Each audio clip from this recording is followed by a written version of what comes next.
Hi, welcome to Dr. English's review of chemical bonding part 3, where today we are going to focus on covalent bonding and properties of molecular compounds.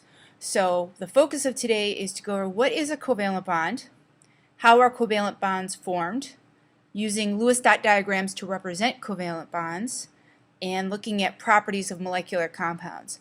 In the next review, I'm going to go into a little bit more detail about polyatomic ions in covalent bonding, molecular bonding, coordinate covalent bonding, and some just other issues with bonding, chemical bonding, that will sort of wrap up this particular unit. So the first question is, what is a covalent bond? And we'll see the prefix co, which means together, and valent, which really means valence electrons.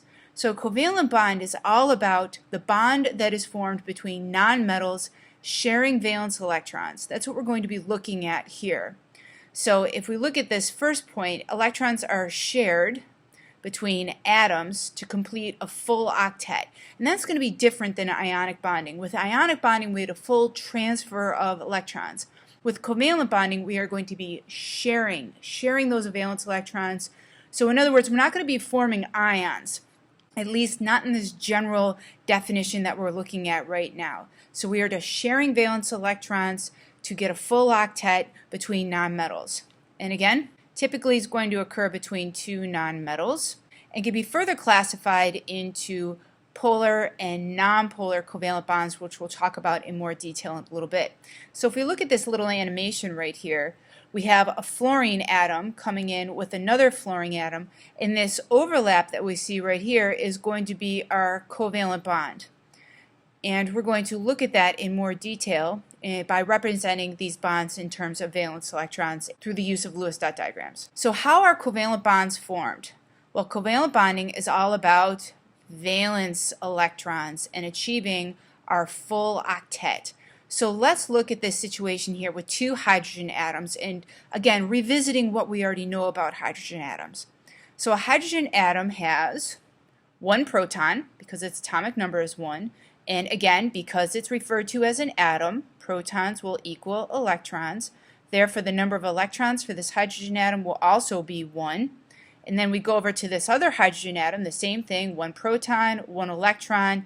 So when these two molecules come together, we're going to have this hydrogen atom approach this hydrogen atom, and we're going to have this overlap that we see right here. So this overlap is where we have our covalent bond, because we know the maximum number of electrons in that first shell is 2, because again, if you recall the formula 2n squared, hydrogen resides in that first period, so we're going to have a 1 here squared 2. So for an electron configuration, we're going to have an electron configuration of 2, because technically hydrogen will have its so-called full octet. So that satisfies hydrogen by looking at that shared pair of electrons right in the middle. So if I was to do the structural diagram of this, I would just say hydrogen and then a dash representing 2 electrons and another hydrogen. So that's how those covalent bonds are forming. It's the sharing of valence electrons. Let's look at another example here. Let's look at hydrogen sulfide, which has a formula of H2S. This is a clear gas. It smells like rotten eggs. It's poisonous, flammable, explosive. Good times. So here we have sulfur with its 6 valence electrons and 2 representations of hydrogen atoms. So again, if we go over the basic information of a hydrogen atom, the number of protons is 1, the number of electrons are 1, because again we're dealing with a hydrogen atom, so the electron configuration for a hydrogen atom is 1.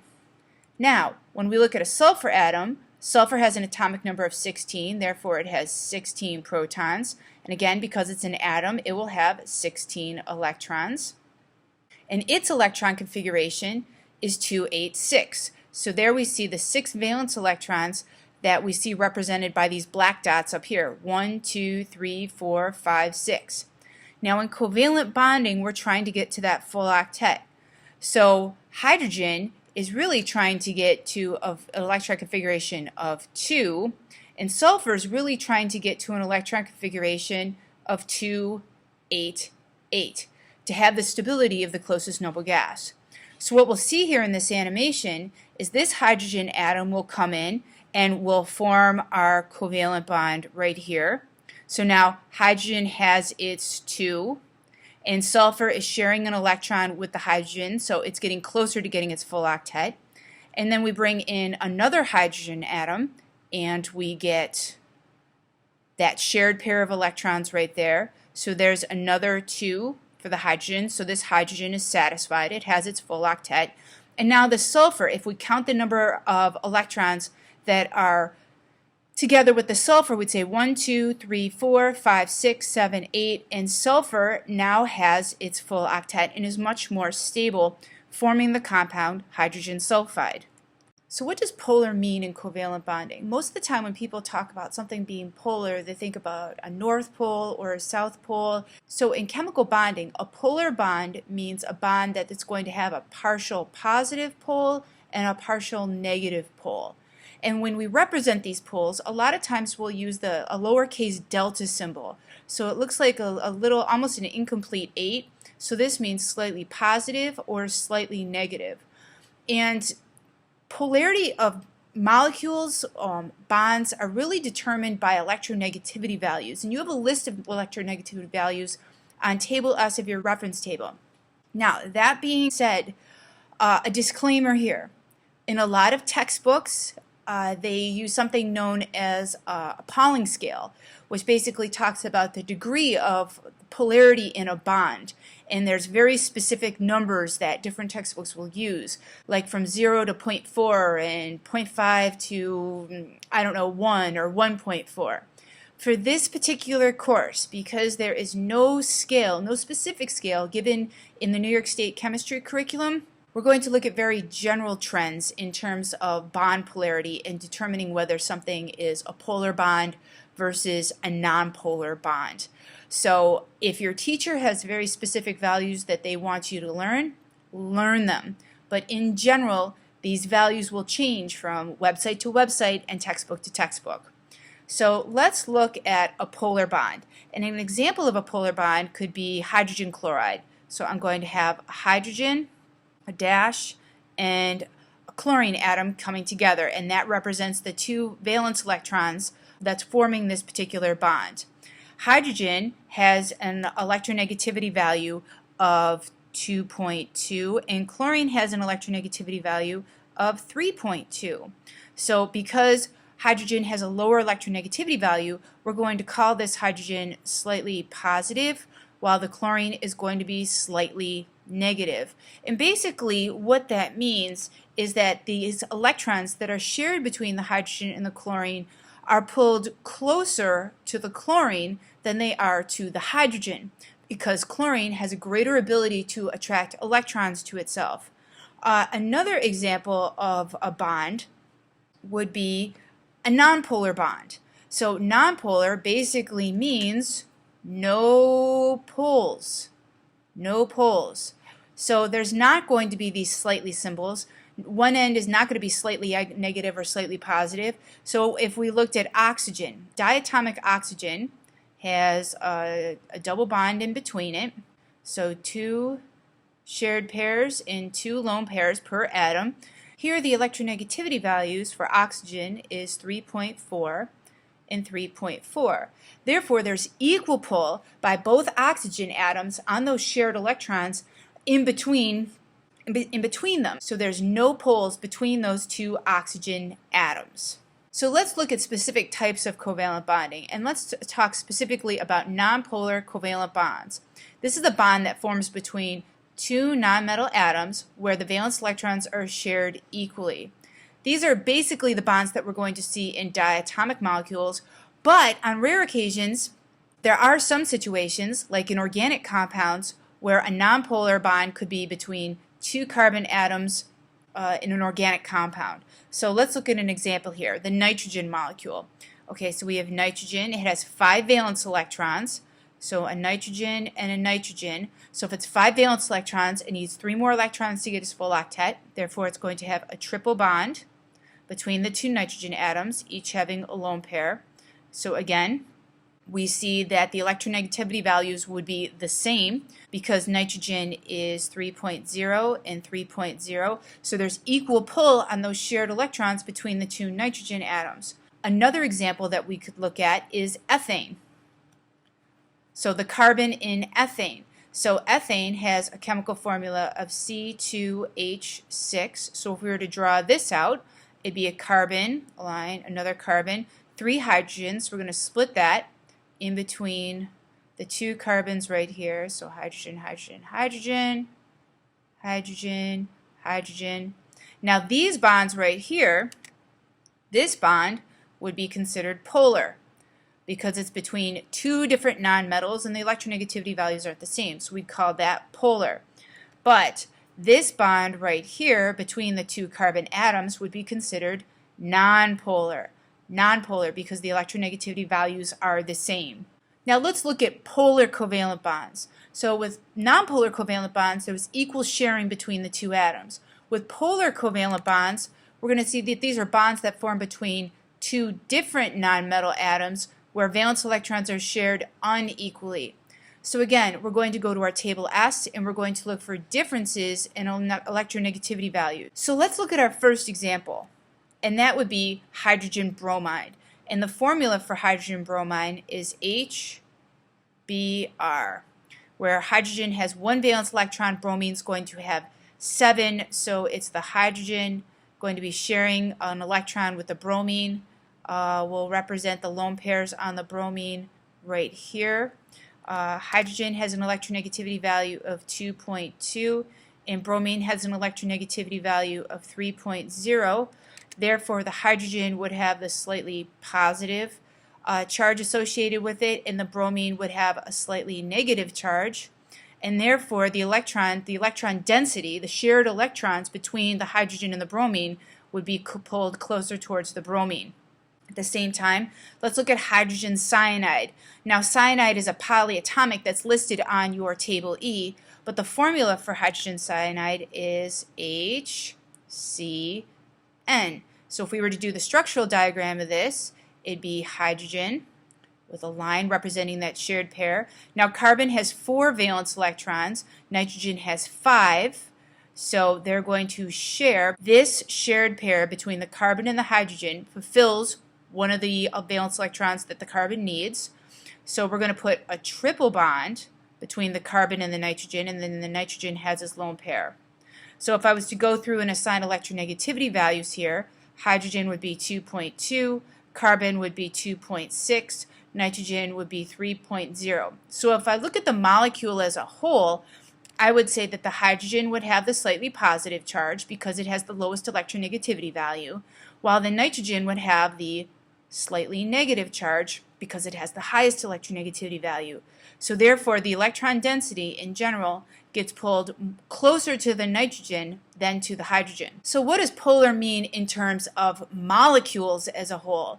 So now we're looking at the entire molecule and not just at the individual bonds. Now, one thing that we have to realize here is that the existence of your lone pair is going to play a role, and we need to understand and embrace polarity arrows. Some teachers use polarity arrows, some teachers don't. I like using them because it gives a very concrete way of looking at a molecule and determining whether it's polar or nonpolar. So molecules can either be classified as having a symmetrical or even distribution of electrons, or an asymmetrical and uneven distribution of electrons. So let's look at a type of compound that's a nonpolar molecule with nonpolar bonds. And molecules composed of only nonpolar covalent bonds are going to be nonpolar automatically. So again, we look at these and we think primarily of our diatomic molecules. Nonpolar molecules are automatically going to be symmetrical because there's going to be an even distribution of charge. So an example of a nonpolar molecule with nonpolar bonds could be something like chlorine. So Cl, Cl. That's a nonpolar bond. So therefore, there's equal pull by each of these chlorines on those electrons that they're sharing, so therefore the molecule as a whole is nonpolar. And I like to think of the arrows as canceling each other out. Because they are canceling each other out, therefore pointing in opposite directions, nonpolar molecule. Another example could be diatomic oxygen. So here we have our oxygen, it's two shared pairs, its lone pair of electrons. I'm going to put them at little angles just to change it up a little bit. And again, the electrons that are being shared in the middle here are pulled evenly in two directions. So the bonds here are nonpolar because there's zero difference in electronegativity. Therefore, the molecule as a whole is also nonpolar. And then the final example could be something like diatomic bromine. And remember, bromine as a diatomic is a liquid at room temperature. So again, we have one shared pair, two of the same element, therefore the bond is nonpolar, and each of these bromine atoms is pulling evenly on that shared pair in the middle, so the molecule as a whole is also nonpolar. Notice here there's no slightly positive, slightly negative symbols being used because there's no pull. There's even pull in all directions. So another type of molecule that we're going to look at is something known as a monatomic molecule. And if you look at the word monatomic, the mono part basically means mono or one, and the atomic part means atom. So these are one atom molecules. Most of the time when we think about the monatomic molecules, we think about the noble gases, the group 18 elements. They also have a symmetrical distribution of charge because when you think about them, you know, there's elements like argon. Argon has 8 valence electrons, and if we represent them with Lewis dot diagrams, we just put the 8 dots around the symbol like so, representing an even distribution of charge. Or neon. Neon's the same situation. 1, 2, 3, 4, 5, 6, 7, 8. So again, that even distribution of charge. The only one that sort of violates this is helium, which is also a noble gas, but it only has its 2 valence electrons. But according to the 2n squared situation, that's the maximum number of electrons that that particular shell can hold. Therefore, it's considered having a symmetrical distribution of charge also. Now let's talk about nonpolar molecules with polar bonds. This is always somewhat of a dicey topic for people and hard for them to comprehend. So these are molecules that are going to have polar covalent bonds, but a symmetrical or even electron distribution. And the classic one that we think about here is carbon dioxide. Carbon dioxide, which has a formula of CO2. So when I do this in class, I always start out by doing the Lewis dot diagram of it, then showing the structural diagram of it, talking about the electronegativity differences and how we use our polarity arrows. So if I was to do the Lewis dot diagram of this, I'd start with carbon in the center with 4 dots. 1, 2, 3, 4. And then I'm going to put in my oxygens. So I'm going to put my oxygens on either side because I know that carbon dioxide is linear. So I'm going to say 1, 2, 3, 4, 5, 6. And over here I'm going to say 1, 2, 3, 4, 5, 6. Now, to show the bonding that occurs in carbon dioxide, we need to pay attention to the idea of fulfilling the octet. Carbon has 4 valence electrons. It needs to share with the oxygen in order to get its 8. So I'm going to say that these 2 valence electrons are going to come together to form a bond. These 2 valence electrons are going to come to form a bond. Let's put these 2 together down here, and let's put these 2 together over here. So these are representing bonds. The shared electron pairs, I have them between X's and dots to show the differentiation between the valence electrons that go with the oxygen versus the carbon. So when I do the structural formula of this, I'm just going to have my carbon. Each of those shared pairs is now represented as a line. Put an oxygen over here, another 2 shared pairs, oxygen over here, and then I'm going to have my lone pairs like so. Now when I think about this, I have to talk about electronegativity values because I'm trying to figure out whether the molecule as a whole is polar or nonpolar. Well, carbon has an electronegativity of 2.6 and oxygen has an electronegativity of 3.4 and 3.4. So if I draw in polarity arrows here, going from the less electronegative to the more electronegative, I have one going in that direction and another one going in this direction. And as we see before, if the arrows cancel each other out, either pointing straight outwards away from each other, or in other examples we'll see them pointing in towards each other, basically they're canceling out that pull. So now with the polarity arrows we see an even distribution of charge. So therefore we'd say this is symmetrical. So when you look at this, there's not going to be a slightly negative or a slightly positive here because this is a nonpolar molecule. Let's look at some other examples, and the first one we're going to look at is methane. So methane. And methane has a formula of CH4. It is an organic compound. So I'm going to start with carbon in the middle, and it has 4 valence electrons, and each hydrogen has 1 valence electron. So we can basically look at this and say, well, carbon's going to have 4 bonds. So I'm going to put it like this. Have a hydrogen here, here, and here. And then I'm going to assign electronegativity values. And I know that hydrogen is 2.2, 2.2, 2.2, and 2.2. And carbon is 2.6. So 2.6. So, yep, 2.6. So if I'm drawing arrows from the less electronegative to the more electronegative, all of these arrows are going to be pointing inwards. So these 2 arrows are going to cancel each other out. These 2 arrows are going to be canceling each other out because they're both pointing inwards. So therefore the molecule as a whole is nonpolar. Now the individual bonds themselves, if we take this from the New York State chemistry way of looking at it, there's a difference in electronegativity, therefore the bond is polar, but the molecule as a whole is nonpolar. Now remember, this is a very simplistic way of determining molecular polarity. In the real world, this is more of a 3-dimensional object. We'd call this tetrahedral, but for the sake of talking about polarity of molecules, we can use these arrows to figure out overall molecular polarity.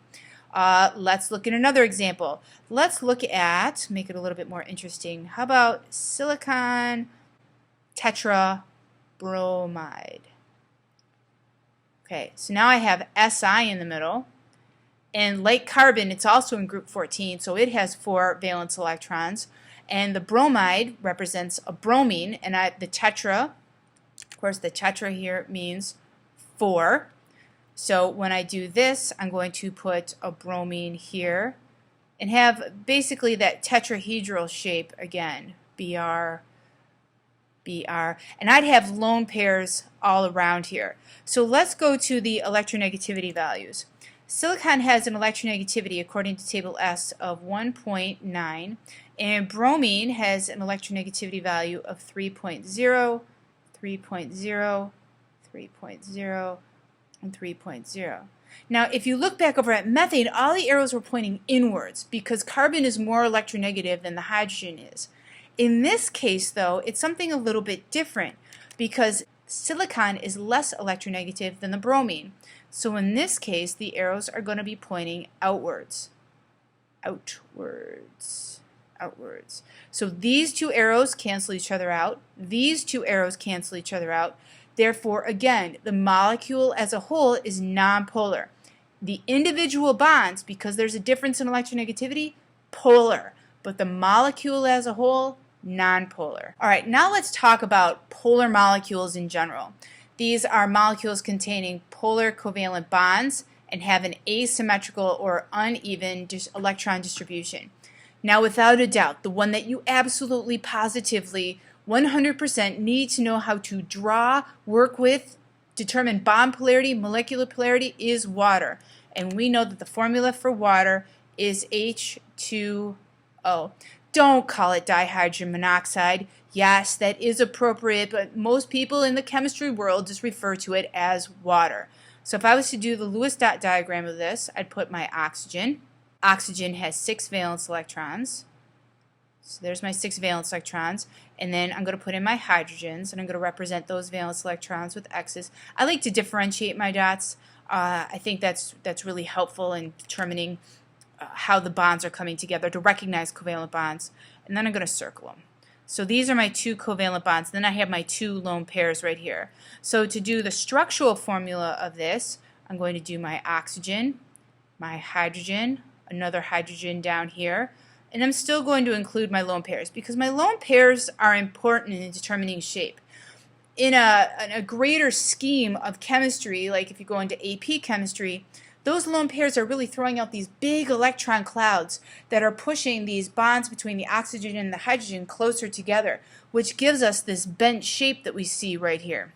Again, if we go through it and we assign electronegativity values, we know that oxygen is going to have an electronegativity of 3.4 and hydrogen is 2.2 and 2.2. So now if we look at polarity arrows with this one, we go from the less electronegative to the more electronegative, like so. So because we have a pole here on a negative end, what we do here is we give that slightly negative sign. So the oxygen is slightly negative, so I'm going to say slightly negative end, and the hydrogen is slightly positive, and this hydrogen is slightly positive. And this is really important on a number of levels. This is going to talk, when we talk about hydrogen bonding, this is going to be important. When we talk about boiling point, melting point, the overall orientation of the water molecule is very important. So again, looking at this water molecule here, the bonds are polar because of the differences in electronegativity, and the molecule as a whole is polar because I have one end that is going to be more negative and other ends that are going to be more positive, and that's where we see these slightly symbols here. Let's look at some more examples of polar molecules. Ammonia is one example, and the formula from ammonia is NH3. And if you forget, that is actually on your reference table under the table that talks about bases, the names of bases. So here's NH3. So I know that nitrogen has 5 valence electrons. It needs 3 more electrons to get its full octet. So just to make things go a little bit faster here, we're going to just throw in the bonds with the hydrogen. I know that the electronegativity values for hydrogen is 2.2, 2.2, 2.2, and nitrogen is 3.0. If I put in my polarity arrows, I'm going to go from the less electronegative to the more electronegative, like so. And again, in a very simplistic way, looking at it from just a two-dimensional perspective, it looks like these two arrows are, oops, forgot nitrogen's lone pair. That's not good. Need nitrogen's lone pair.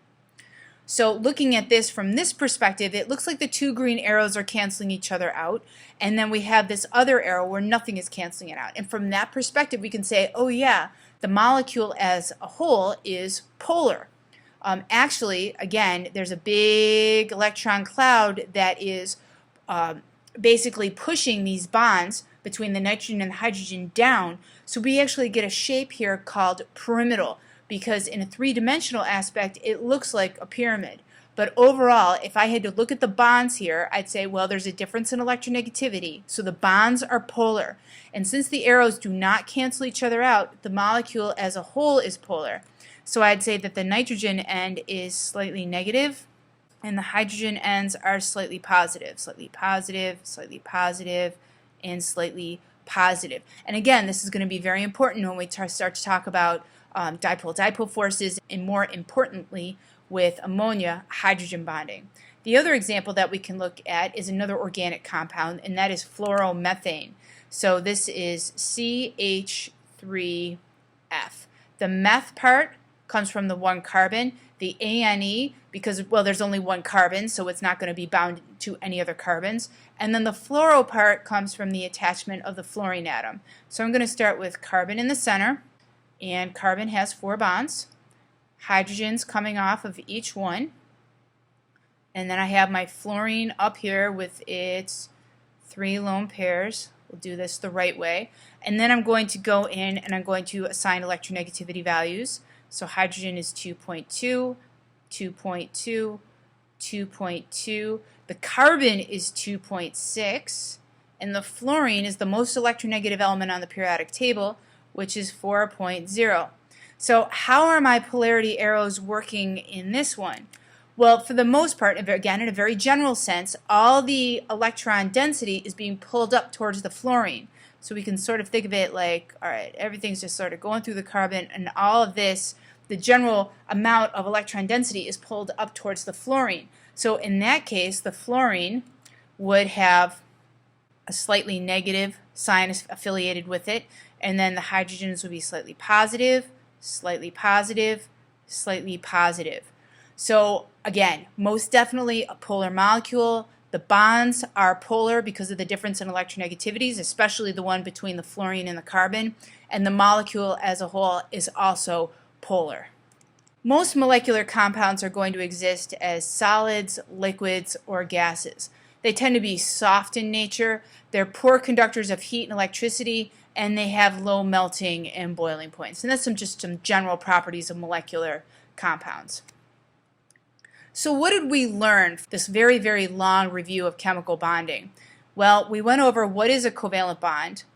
We talked about how covalent bonds are formed. We looked at a number of Lewis dot diagrams that represent covalent bonds, and specifically focusing on polarity of bonds and polarity of molecules. Finally, bringing it all together was the properties of molecular compounds. Need more help? Email me, and I'm always looking for feedback. So if you enjoyed this video, let me know. Hope you have a great day.